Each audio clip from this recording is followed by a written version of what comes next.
Hi. How's everyone doing today? Great.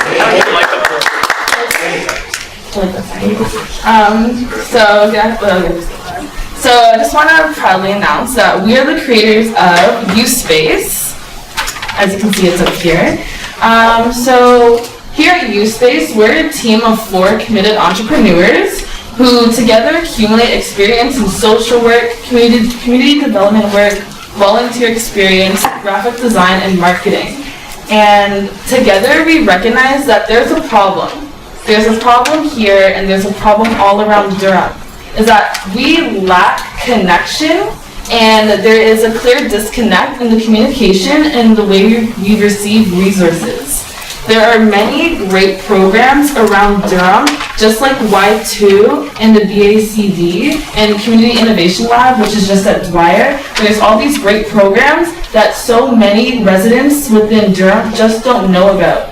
And that's a clear problem. If we look at Toronto, there is a vast amount of information available online about these programs just at the click of our fingers. If we search for these programs, we see them immediately. But then when it comes to programs within Durham, whether it's educational, business-related, art-related, it's very hard to find that information unless you're in that community itself.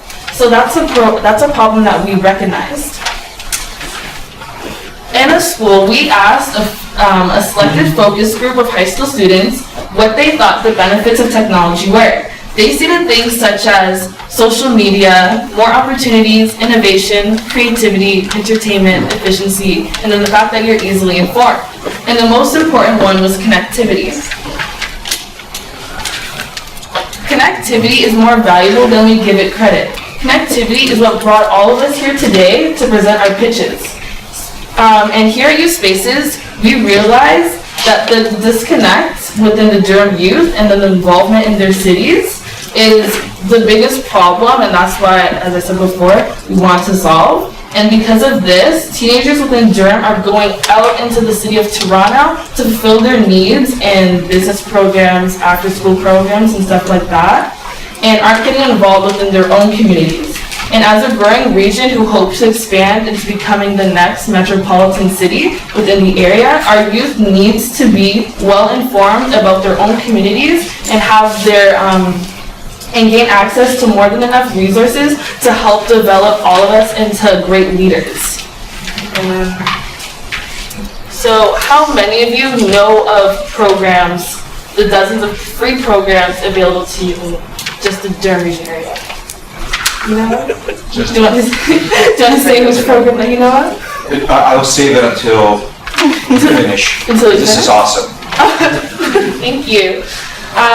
So just by the lack of the hands raised for my question, you can see that the communication for the knowledge of these programs, it's just not there. And it's really difficult for the youth to grow more with this because we just don't know about these things. So we're creating an app, a one-stop app for teenagers to gain access to business, art, and educational resources, as well as keeping you connected to events and opportunities available in the Durham region.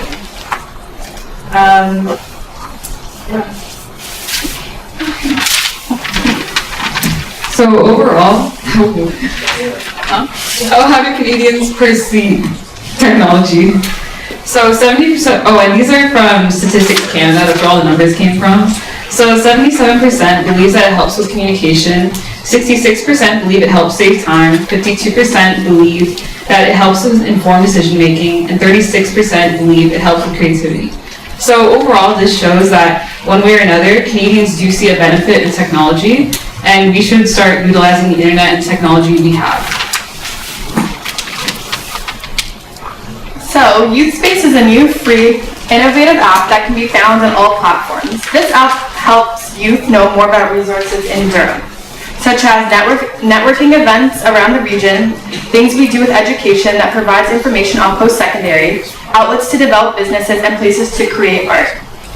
When you first download the app, you can go through a list of categories of what you want on your app to look like, such as your icons and widgets, which are all customized for each user's experience. Youth Space aims for these local groups to collaborate with their app to post regular updates and information regarding their services. To add, community forums will play an important role with connecting the community even further. If students have questions regarding school life, post-secondary advice, or business advice, they can create threads in category-specific forums where users can interact and conversation. Youth Space is more than just an app that collects and organizes information. We plan to keep Durham connected, such as posting city sports updates and community events. Youth Space is a one-stop shop for enhancing our growing community. So what's the business module? So the target audience means that teenagers who are living in Durham, so Durham region residents. The location, so the location is in Durham, and then customers can locate us. They can load us a Youth Space app, and it's available for iOS and Android.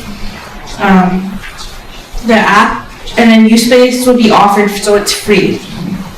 And then we'll create revenue through donations, through being involved at community involvement with other local organizations, such as farmers markets, RibFest, and volunteer and job fairs. That will keep Youth Space from running through charitable donations, and the overall goal of Youth Space takes pride in itself. Yeah, okay, so just in conclusion, Youth Space is your one-stop app for receiving and understanding all the local resources available to you, and these are some of the things that we plan to have involved that you'll be able to have access to. And then, yeah. And then this is the app. We also had the app was made, so we did a prototype. So yeah, if you want to see, it's on her phone. So if you guys want to see, you can also check it out on her phone. So if you click on it. Thank you so much.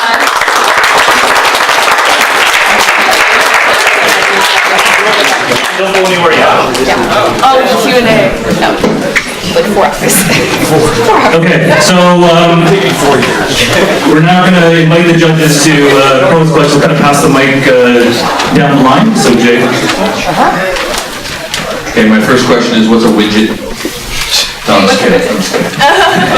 Okay, so I'm looking at it as someone who's wants to invest in this company. So you mentioned revenue as donations, so people would go in and make a donation. So I guess, I know you guys got cut off. Is there, do you know how much it costs to run something like this for the year? Like, if all 4 of you involved, you have their salaries and all that other fun stuff, what's the cost?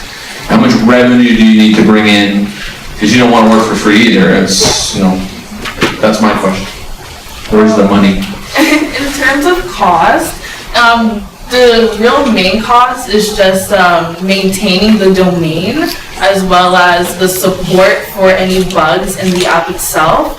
And because we all participate in making the app, I want to say it's around maybe $2,000 for the year in just maintenance.